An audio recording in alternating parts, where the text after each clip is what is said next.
Senhoras e senhores, muito bom dia. Damos boas-vindas a todos para o segundo dia do primeiro Congresso Latino-Americano de Educação Fiscal. Antes de iniciarmos a programação, convidamos todos os presentes a participarem da pesquisa que faz parte da programação deste congresso. A pesquisa está sendo aplicada no início e no final do evento. Por favor, abram a câmera do seu celular e leiam o QR Code que está na tela e respondam a pergunta. Escreva uma palavra que represente o que você entende por educação fiscal. É possível escrever até 3 palavras. Agradecemos a todos que participarem. Vamos dar aí 2 minutinhos para quem não respondeu ainda.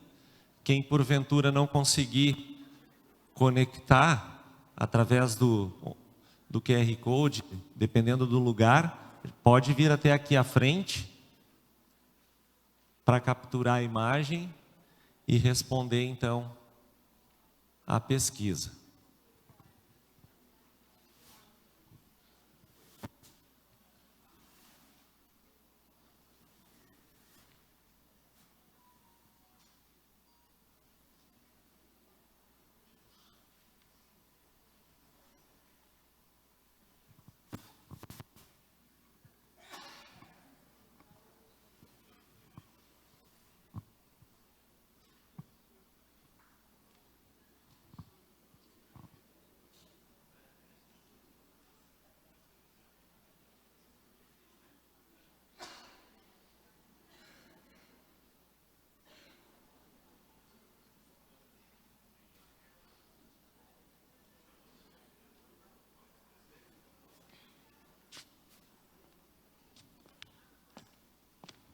No meu quarto não havia mais pudor algum.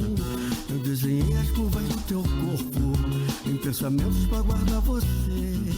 E abri mão do meu passado, do meu texto decorado. Eu preciso tanto de Aproveitamos para compartilhar com vocês o resultado da pesquisa de ontem no telão.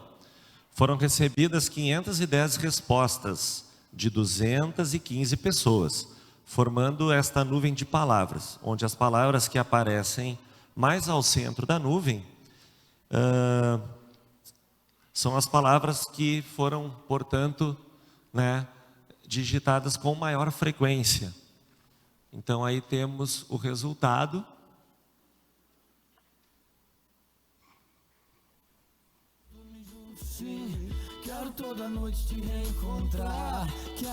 Cidadania, conscientização, responsabilidade, conhecimento,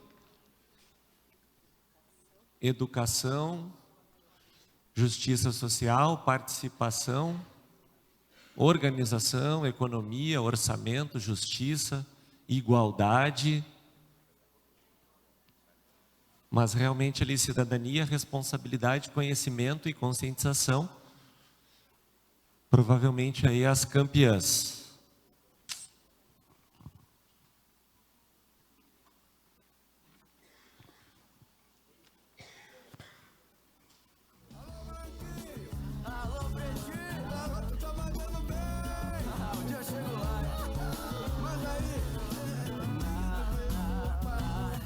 Tá mais final ali então, pessoal, para a gente começar.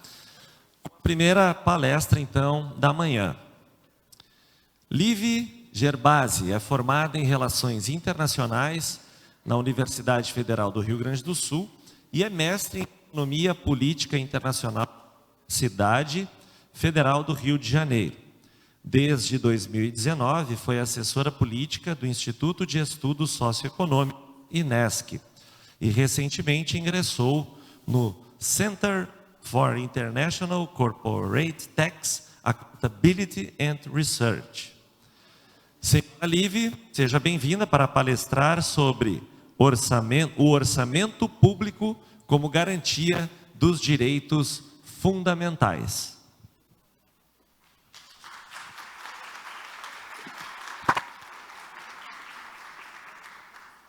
Eu recebo o traquinho?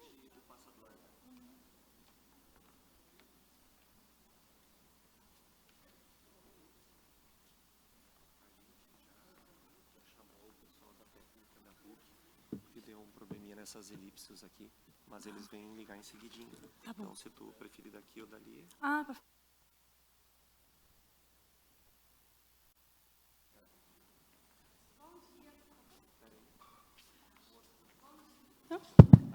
Bom dia. Bom dia, pessoal. Eu sou a Liv, como já fui apresentada, e vim aqui conversar um pouquinho com vocês sobre o papel do orçamento público para a garantia de direitos. Eu estou um pouco aqui numa situação de transição. O INESC, que foi a organização que eu trabalhei por 5 anos e que eu desenvolvi muitos trabalhos na questão da educação fiscal.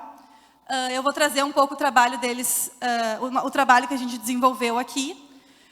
Mas recentemente troquei para a SICTAR, que é uma outra organização que olha mais para essa questão do abuso fiscal internacional. E daí eu pensei, né, o que eu vou trazer para vocês? Vou trazer o INESC, vou trazer a SICTAR. O que eu tenho que trazer sou eu, né? Então eu vou trazer um pouquinho de cada um. O principal é tentar trazer para vocês ferramentas que eu acho que podem ser interessantes para o trabalho de vocês enquanto educadores, enquanto disseminadores da educação fiscal. Então, eu vou falar um pouquinho de tudo aqui, espero que faça sentido. Então, eu acompanhei ontem o seminário, achei que o congresso está sendo muito maravilhoso, então eu organizei a apresentação um pouco para endereçar talvez algumas lacunas ou questões que eu acho interessante que a gente não foram tão debatidas ontem. Primeiro, por que olhar para gastos públicos? Eu vejo muito que o assunto da tributação está, né, na boca de todo mundo na educação fiscal, mas eu não vejo tanto a questão dos gastos públicos como um elemento central. E eu queria trazer por que eu acho que deveria ser um elemento central para a análise da educação fiscal. Depois, eu vou ir um pouquinho para o trabalho da SICTAR e mostrar também como que a gente pode trazer a questão dos abusos fiscais, né, toda a apresentação maravilhosa da Florência ontem, com exemplos que mostrem, né, para os nossos educandos, para as nossas educandas, por que é interessante olhar para esses abusos fiscais, o que significa quando a gente tem uma economia cada vez mais financiarizada e que tem essas grandes multinacionais comprando tudo e botando dinheiro em paraíso fiscal. E o terceiro, eu vou mostrar algumas ferramentas que a gente elaborou junto com muitos parceiros que estão aqui nessa sala, como o curso de cidadania fiscal, que já foi mencionado ontem pelo Adrian, mas eu vou fazer uma segunda chamada.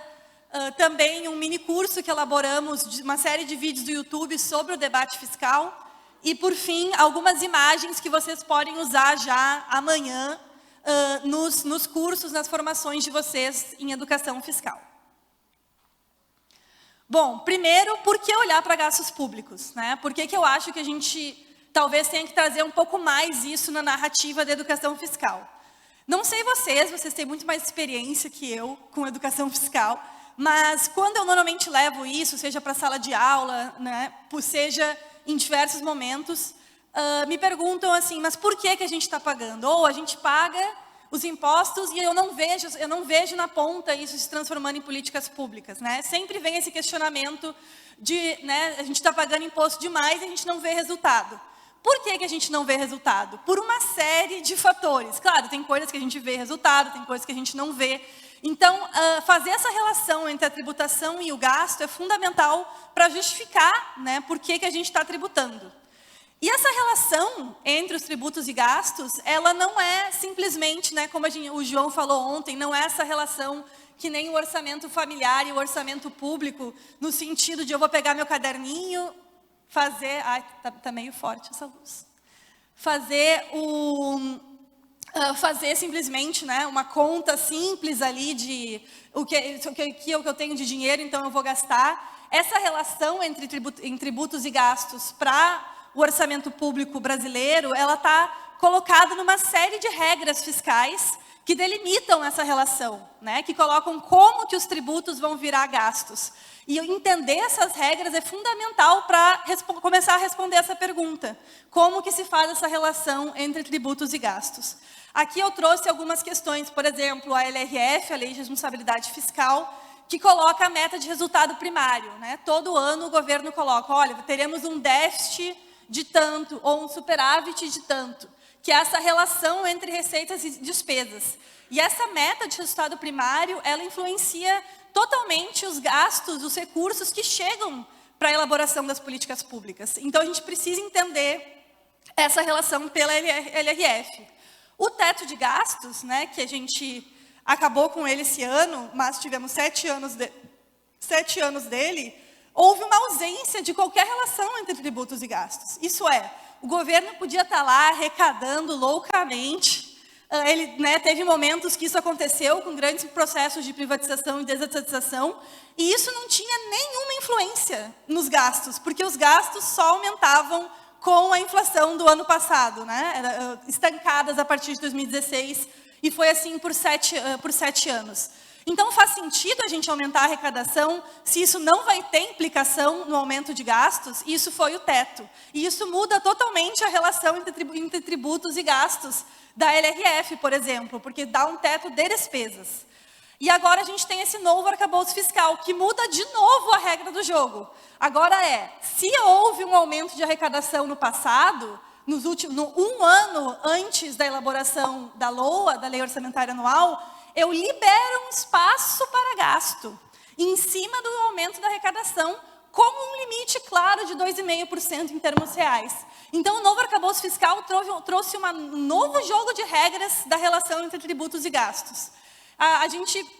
Eu acredito que é muito importante, então, mostrar para os educandos, para as educandas, como que essas diferentes regras, elas mudam essa relação entre despesas e tributos, e logo vão mudar esse fornecimento de políticas públicas. E, por último, a questão das vinculações, que eu também acho que é super importante trazer.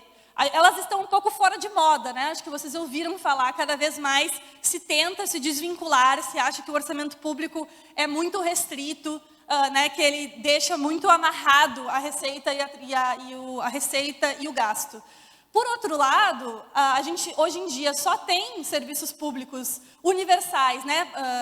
Claro, com vários problemas, mas universais, e essa expansão enorme da saúde e educação que a gente teve desde a Constituição de 88, ela só foi possível porque a gente teve uma vinculação, porque a gente teve lá que tanto por cento da receita ia para a saúde, tanto por cento ia para a educação, 18% e 15%. E a partir daí que a gente mantém um fluxo de gastos com saúde e educação por décadas que não conseguiu ser mexido. E é por isso que a gente conseguiu aumentar tanto as nossas políticas de saúde e educação. Foi por causa dessa vinculação. Né? Claro, outros fatores também, mas assim, tu garantir esse fluxo de recursos foi muito importante. E o que o teto de gastos fez? Acabou um pouco com isso, não vou entrar nisso. E agora, com o arcabouço fiscal, a gente tem essas tentativas, não sei se vocês acompanharam, da gente não pagar mais o piso da saúde, né? Então, a gente voltou a ter as relações entre receita e despesas, mas agora também está complicado para ver se a gente vai manter. E eu acho que isso é uma luta muito importante para todo mundo que trabalha com justiça fiscal, lutar pelos pisos de saúde e educação, entendendo eles como fundamentais para a universalização desses serviços. Daí trazer algumas tendências dos gastos públicos que eu acho que podem ser assuntos interessantes para trazer nos módulos, né?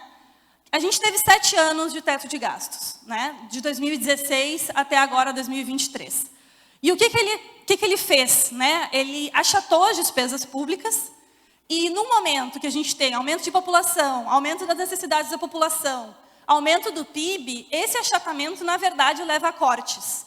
Principalmente se a gente tem as despesas públicas divididas entre despesas obrigatórias e discricionárias. Isso é, se você tem um teto, mas o pagamento de pessoal, da aposentadoria, as obrigatórias, elas continuam aumentando, tu vai ter que cortar nas discricionárias. E o que estão nas políticas discricionárias? Pelo menos aqui, pensando mais em nível federal. A garantia de direitos, então políticas para mulheres, políticas de promoção de igualdade social, sofreram cortes de 70%, 80% dos seus recursos desde o teto de gastos. As políticas ambientais, todo o saneamento básico, a pesquisa, são muitas políticas fundamentais para a garantia de direitos que sofreram cortes drásticos nos últimos, a partir da vigência do teto de gastos nos últimos 7 anos. Por isso que é tão importante a gente entender essas regras para entender o que está acontecendo com o gasto público. Além disso, os planos plurianuais, né? Essa é outra tendência, infelizmente, do nosso gasto público, a gente está cada vez menos com essa coisa tão importante que é o planejamento, né? O governo faz um planejamento de 4 anos e não consegue cumprir ele, por uma série de motivos. Eu acho que talvez nos estados, nos municípios de vocês, o quanto vocês veem o PPA sendo uma peça organizadora do planejamento do gasto. É muito difícil ver isso. E isso por uma série de fatores, por essas restrições anuais que acabam levando a esses cada vez mais não conseguir pensar no longo prazo, porque tu tem que cumprir essa meta para agora, né? E por uma outra série de fatores. Mas a gente tem que entender isso, que a gente está num cenário de gasto fiscal, de gasto orçamentário, que não tem um planejamento forte de longo prazo. Espero que agora estejamos revertendo essa tendência. O Congresso Nacional, não sei se vocês lembram do orçamento secreto, né? Ele foi uma grande pauta aí uns anos atrás, acho até ano passado. E, né, como o orçamento secreto oficialmente acabou, se pensa, não, acabou esse problema. Esse problema começou antes do orçamento secreto e vai continuar depois do orçamento secreto, né? O Congresso Nacional, ele está controlando cada vez maiores partes do orçamento público brasileiro, né? A partir de emendas impositivas, isso é, os gastos que os parlamentares fazem são de gasto obrigatório da União, a União não pode decidir se vai gastar ou não. E isso muda completamente a lógica de gasto, porque o executivo, que era para ser quem executa, não consegue mais executar, tem que ficar passando pires para os parlamentares, pedindo dinheiro para as políticas que eles querem. E o dinheiro do orçamento secreto, que aumentou muito, né, o dinheiro para as emendas parlamentares, ele não voltou para o executivo, ele, na verdade, em grande parte, ele foi para as emendas individuais e para as emendas estaduais. Isso é, os parlamentares continuaram detendo todo o dinheiro que eles tinham conseguido com o orçamento secreto. Ok, não é mais secreto, uma parte dele realmente não é mais secreta, mas ela ainda é enorme e ainda reverte essa lógica de que o Congresso aprova e o Executivo executa. Como que o Executivo vai executar sem dinheiro? É um pouco essas as dinâmicas do gasto público que a gente tem que ter na cabeça. E, além disso, né, o governo está propondo, principalmente o ministro Haddad, uma meta de déficit zero do resultado primário, né? Isso é, que as despesas e as receitas deem um jogo de soma zero, e isso está levando já a uma lógica de contingenciamento. Isso é, se, né, na medida em que as receitas não estão chegando de acordo com a previsão orçamentária, o governo, de 2 em 2 meses, faz um decretinho e começa a cortar. E isso já está aparecendo, né? Aqui o Lula trava o orçamento da saúde e educação. Então, a gente já vê as consequências dessa manutenção de uma regra fiscal tão rígida que é um déficit zero, né? Já para ano que vem, né, usando isso tão cedo. Então, aqui são algumas tendências do gasto público que eu acho importante a gente pensando para a realidade brasileira, principalmente do governo federal. E daí aqui eu trago um pouco o trabalho do INESC. Por quê? Se a gente, né, como que a gente vai pensar a tributação? Quer dizer, o gasto público, né? Se a gente você já tem aí muitas metodologias para trazer o tributo para a sala de aula, como que se traz o orçamento público para a sala de aula? E o INESC, que é o Instituto de Estudos Socioeconômicos, tem uma metodologia chamada Orçamento e Direitos, tem uma cartilha muito boa no site do INESC, vocês podem lá acessar, que é basicamente uma metodologia de 5 pilares. Isso é uma checklist, que tu vai passando pilar por pilar para fazer uma avaliação, para entender se aquele orçamento público ou aquela política pública, de fato, está cumprindo direitos humanos, né? Fazendo essa relação. Eu vou passar rapidinho, pilar por pilar aqui, mas colocando que a cartilha traz isso detalhado. O primeiro pilar é o financiamento do Estado com justiça fiscal. Esses aí vocês já estão, né, carecas de entender. Não adianta fazer uma política pública linda e maravilhosa se tu está financiando ela com impostos regressivos. Se tu está tirando das pessoas e depois, né, devolvendo. Existe muitas vezes que essa conta não fecha, que tu está né, penalizando mais as pessoas do que ajudando elas com políticas sociais. Então, o financiamento da política pública que tu está avaliando, do orçamento público, tem que ter justiça fiscal, tem que olhar para quais são os impostos que estão olhando, que estão financiando essa política. O segundo é o uso máximo de recursos disponíveis. Isso é, o governo tem que usar o máximo de recursos para garantir direitos.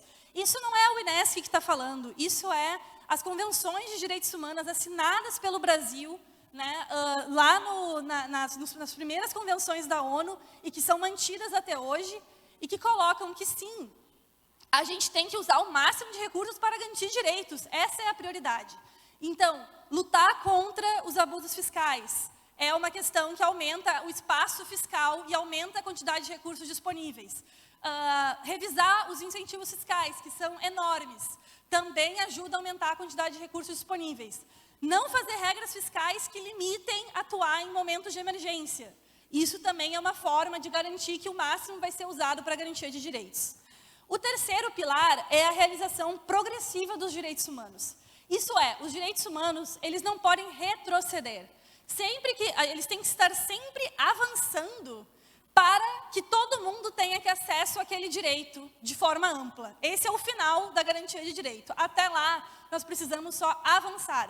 Então, aqui é olhar para indicadores, né, daquela política pública, olhar sim para o financiamento dela, olhar para os investimentos e entender se a trajetória está sendo positiva ao longo dos anos. Isso é a realização progressiva dos direitos. O quarto pilar é a não discriminação. Bom, gente, que aqui a gente tem discriminações enormes no Brasil, estruturais, de raça, de gênero, regionais, etárias. Várias são as discriminações do Brasil. Vou enfatizar aqui principalmente gênero e raça. Se a gente não coloca essa lupa da não discriminação na hora de fazer uma análise do orçamento público, a gente vai estar perpetuando essas desigualdades. Então, a gente vai estar perpetuando que as pessoas mais vulneráveis, que mais precisam da política, não cheguem. Então, não acessem ela. Então, a gente precisa sempre olhar para a política pública, o orçamento público, tem esse olhar de gênero, tem esse olhar de raça, como que as mulheres estão sendo impactadas por esse orçamento, como que as pessoas negras estão sendo impactadas por esse orçamento. Normalmente, o orçamento público não chega para essas pessoas e tem que chegar. E, por fim, a participação social coloca que qualquer orçamento público, qualquer política pública, não faz sentido se ela não for pensada com a população desde seu início até o monitoramento e avaliação. Então, a gente tem que olhar, estou olhando um orçamento público, estou olhando uma política pública, ela foi pensada conjuntamente com a população?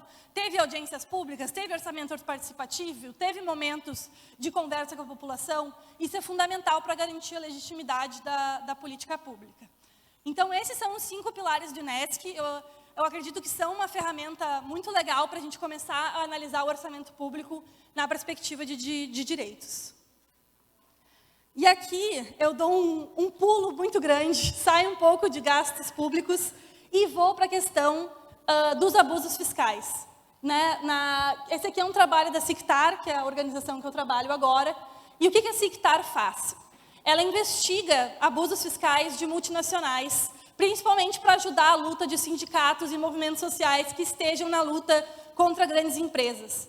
Por quê? Porque cada vez mais o capital, ele não se organiza de maneira nacional, né? As privatizações, os momentos de cada vez mais os serviços públicos estão na mão privada, só que eles não estão na mão privada de pequenas empresas aqui do Brasil. Normalmente, né, cada vez mais são grandes setores, grandes fundos privados de investimento controlados nos Estados Unidos, esse aqui que eu vou mostrar no Canadá, que tem acesso a essas grandes compras, esses grandes processos de privatização e acabam fazendo muito dinheiro em cima disso, e esses grandes fundos de investimento internacional que são os que mais conseguem evadir impostos, colocar o seu dinheiro em paraísos fiscais. E um pouco da luta da SICTAR é trazer dados sobre isso, que é tão difícil, né? Normalmente comparando o que esses grandes fundos estão falando para a Receita e o que esses grandes fundos estão falando para os acionistas, porque normalmente são histórias muito diferentes. Para a Receita, eles não têm dinheiro nenhum, não fizeram lucro, então não precisam pagar imposto. Para os acionistas, eles estão fazendo um dinheiro absurdo. Então, a gente normalmente contrasta essas duas coisas para tentar achar essas falhas. E aqui eu vou trazer, né, a gente está no Congresso Latino-Americano, vou trazer o caso da Colômbia. A Colômbia tinha a sua grande empresa de energia, que é a Isagen, ela foi privatizada recentemente, em 2015. E foi comprada pela Brookfield, que é um dos maiores fundos de private finance, né, desses grandes fundos financeiros internacionais que compram grandes pedaços das empresas. Então, não é um fundo que vai lá e compra 10% de uma, 10% de outra. Eles vão lá e abocanham toda a empresa, né? E a Brookfield abocanhou toda a Issahen em 2015. E esse gráfico, ele mostra os dividendos da Issahen até 2015 e os dividendos, né, a partir de 2016. E não só aumentou brutamente, né, dá para ver essa diferença. O que são essas coisinhas vermelhas? Elas são pagamentos que a Issahen faz para ela mesma. Porque a Issahen ela tem uma conta em Bermuda, e nessa conta em Bermuda ela faz uma grande dívida com os próprios acionistas da Issahen, que dão dinheiro para ela. E esses pagamentos rosinhas são pagamentos que a Issahen está fazendo para a Brookfield Bermuda ao longo de anos. E toda vez que eles fazem esse pagamento para ela mesma, elas descontam do imposto de renda, porque isso é um pagamento de dívida que eles têm que fazer antes do lucro. Então, cada vez mais, ela para de dar dividendos e ela começa a só pagar dívida para ela mesma. Isso é um indício forte de evasão fiscal, porque isso mostra que ela está tentando tirar os lucros que ela está fazendo na empresa para passar para ela mesma num paraíso fiscal. Então, um pouco esse é o trabalho que a gente está desenvolvendo e mostrando como isso, né, como muda o perfil da empresa quando ela é comprada por um grande fundo internacional. E aqui, o Brasil, essa mesma empresa, ela comprou basicamente ela comprou 70% da maior empresa privada de distribuição, captação e tratamento de água no Brasil, e hoje ela é a BRK Ambiental. Ela já atua em Maceió e 12 municípios da região de Maceió, trazendo serviços de saneamento e água aqui para o Brasil. E esse gráfico também teve um aumento muito grande dos lucros da empresa desde que ela foi comprada da Ambiental, desde que a Brookfield comprou a Ambiental.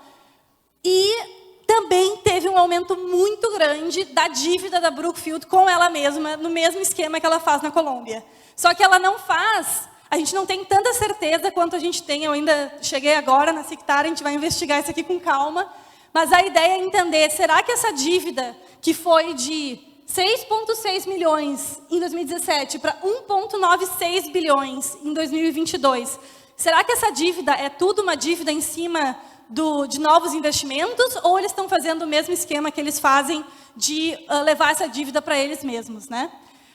E, além disso, teve uma precarização do serviço público em Maceió, do saneamento básico. Ainda é uma cidade que precisa... Não sei se tem gente de Maceió aí, seria ótimo ouvir de vocês como é que está o serviço de saneamento básico lá.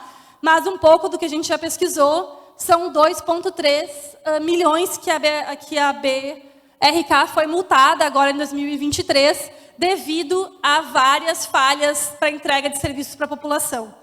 Então, a gente já vê um pouco a precarização do serviço a partir da compra dessa empresa. Bom, passando um pouco da questão teórica e indo para as ferramentas práticas, né? Eu vou mostrar aqui 3 questões três ferramentas, materiais que vocês podem usar para a educação fiscal.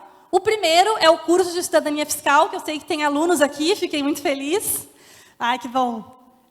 De entender, a gente fez um curso com o JF, com o AFOCEF e com a Rede de Justiça Fiscal da América Latina, que tem, eu vou botar o vídeo aqui, mas a ideia é que ele é um curso livre, online, gratuito, que a gente está fechando as turmas de 2023 agora e vai ter mais 5 turmas em 2024.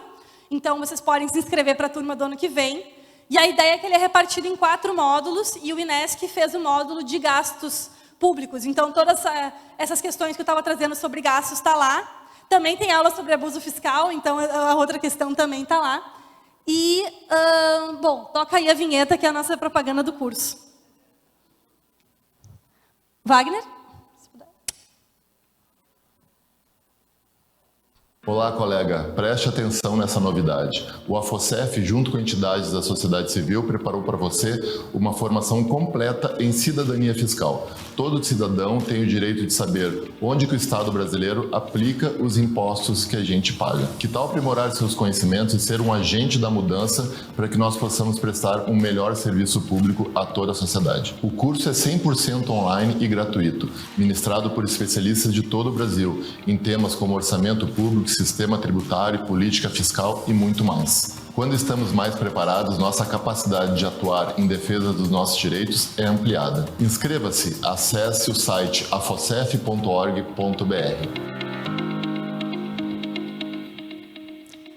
Esse é o nosso curso. Ali tem um pedacinho da aula, né? Já são aulas gravadas anteriormente. E depois a gente tem um fórum de dúvidas e a gente faz uma aula síncrona por módulo para trazer algum assunto que esteja quente. Então, a gente teve uma aula sobre arcabouço fiscal, uma aula sobre reforma tributária e uma aula sobre orçamento participativo. Foram nossas aulas síncronas que a gente fez esse ano.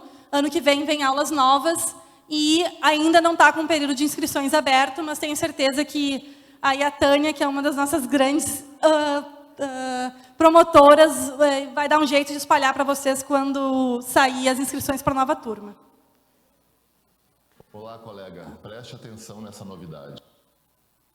Daí, uma outra ferramenta é o minicurso O Debate Fiscal. Esse minicurso a gente fez também como para ajudar, para ser uma ferramenta para o nosso curso de Cidadania Fiscal. E a ideia dele é trazer em 4 vídeos do YouTube. Os 4 vídeos já estão disponíveis no YouTube, se chama O Debate Fiscal. E a gente elaborou com a Gazetinha da Guanabara, que é um coletivo carioca que ilustra questões econômicas a partir de desenhos, né? Tentando trazer para um público mais aberto à questão. E eu trouxe o 4º vídeo, que é sobre impostos. E eu vou mostrar um trechinho dele, que vamos ver se vai dar certo. Os mínimos por mês. Esse é o cenário da desigualdade de renda no Brasil. Tá certo, Wagner. É por conta dessa situação de concentração extrema de renda e de propriedades que precisamos cobrar mais impostos desse 1% de pessoas mais ricas e, sobretudo, dos super ricos, a elite econômica. Mas hoje, no Brasil, acontece exatamente o contrário. Os super ricos são pouquíssimo tributados. As heranças pagam impostos muito baixos. Assim como as propriedades, como terras e moradias, pagam pouco, mesmo se tiverem sem uso. Os rendimentos do mercado financeiro são frequentemente isentos de impostos e eles são a maior parte da riqueza dos super ricos. Nosso imposto de renda possui muitas brechas que são usadas pelas pessoas mais ricas, auxiliadas por seus advogados e contadores. Isso para não falar no dinheiro que elas deixam rendendo em paraísos fiscais no exterior, onde não pagam quase nada. Dessa forma, o 1% mais rico paga poucos impostos no Brasil. Enquanto isso, as pessoas mais pobres pagam uma alta carga de impostos. Isso porque no Brasil temos altos impostos sobre salários, mesmo quando são salários baixos. E somos um caso internacionalmente extremo de altos impostos sobre o consumo, os quais impactam mais as pessoas mais pobres, que precisam gastar quase toda a sua renda com o consumo de bens essenciais. É isso, eu só quis trazer um trechinho para mostrar como que a gente vê essa questão dos impostos para os mais ricos e para os impostos para os mais pobres, mas é um vídeo de 10 minutos, que traz desde o que são os tributos, os tipos de tributos e todo o debate fiscal. E esse é o 4º vídeo, os outros são sobre a questão do gasto público também e da economia como um todo. E bom, e para finalizar, temos aqui a última ferramenta que eu queria trazer para vocês, que para o curso de Cidadania Fiscal, a gente elaborou uma série de figurinhas sobre a questão fiscal que vocês podem usar já amanhã, se quiserem, nas aulas, nos cursos de vocês, feitos pela Gazetinha da Guanabara. Eu botei aqui um QR Code, se alguém já quiser pegar o site agora. Vou dar um segundinho, que eu vejo que tem algumas pessoas que estão pegando. Eu sei que acabou meu tempo, mas falta 1 minuto. Bom, e vou trazer aqui algumas, por exemplo, essa aqui eu adoro, que é dos diferentes instrumentos de controle social. O nosso 4º módulo do curso ele é sobre ferramentas para a cidadania fiscal, e a gente trouxe diferentes ferramentas para que as pessoas possam fazer parte da discussão sobre a política fiscal.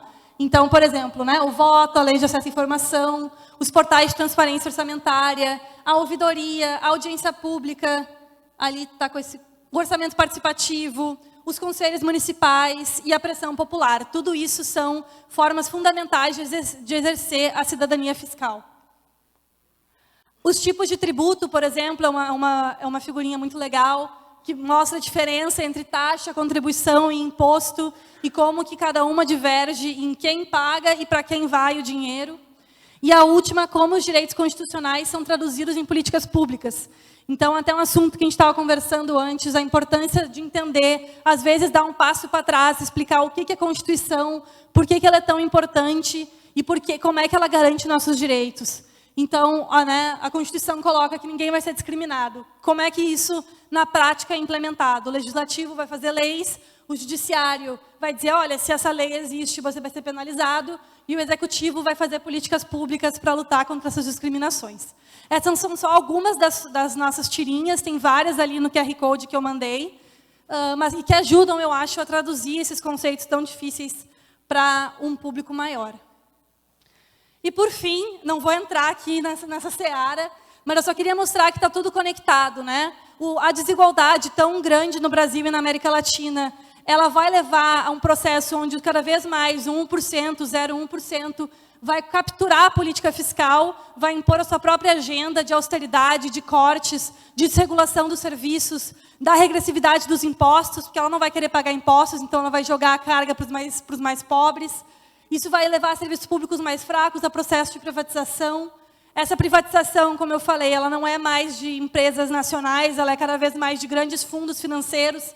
Então, um processo de financiarização que vai levar a diminuir a base tributável, que vai levar os serviços públicos a ficarem mais fracos, e tudo isso afeta na desigualdade. Então, mostrar que um processo de cidadania fiscal, de educação fiscal, ele tem que, né, na minha perspectiva, sempre olhar para um processo maior de o que está acontecendo com a economia e com a política hoje em dia no Brasil. É isso. Muito obrigada.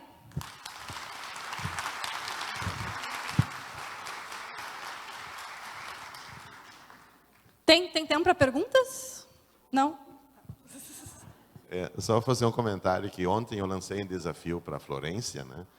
E o desafio lançado para a Florência, você deve ter escutado, né? Então, lembrar para o pessoal, o desafio era que a Tax Justice Network, em todas as suas publicações, não usasse mais o termo paraísos fiscais, porque paraísos fiscais, no mapa mental, todos vamos morrer e todos vamos para o paraíso, óbvio que somos gente boa, né? Então, os empresários que usam os paraísos fiscais também vão para o céu, né?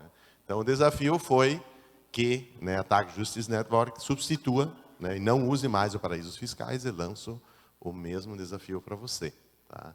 Que, agora você não está mais no INESC, mas dentro do INESC, ou do CityStar, né, que se use o termo esconderijos, no mínimo esconderijos fiscais. Eu propus esconderijos fisco-criminais, né, que é um termo mais claro, né, mas aí fica na escolha. E o segundo desafio seria teto de gastos. Teto de gastos é corte de gastos. Quando você, na sua transparência, 7 anos de teto de gastos, cortes drásticos de gastos. Então, não é teto de gastos, é corte de gastos. A escolha dos nomes, ela pode ser feita por quem fala, né? Então, como vocês têm lugar de fala, o segundo desafio é que usem o nome de corte de gastos, que aí sim o mapa mental fica mais real. Obrigado.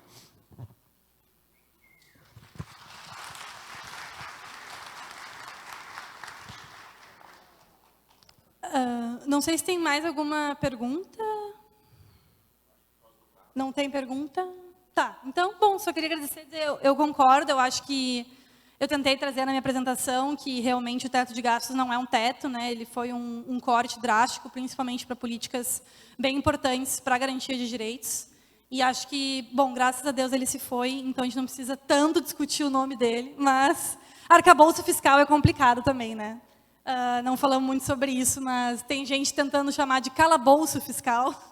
Não sei se eu concordo, mas talvez seja um pouco mais um pouco mais verossímil, porque o arcabouço, a limitação é quase um teto de gastos, é muito grande a limitação dos gastos, né? Então, talvez tenha que ser um calabouço fiscal. É isso. Então tá, muito obrigado, né, e uma salva de palmas, vou passar para o cerimonial.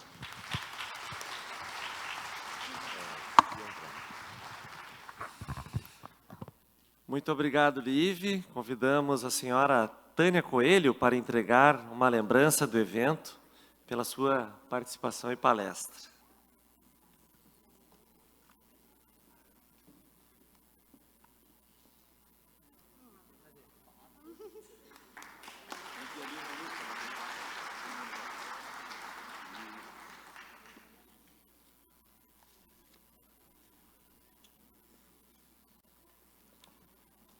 Valeu.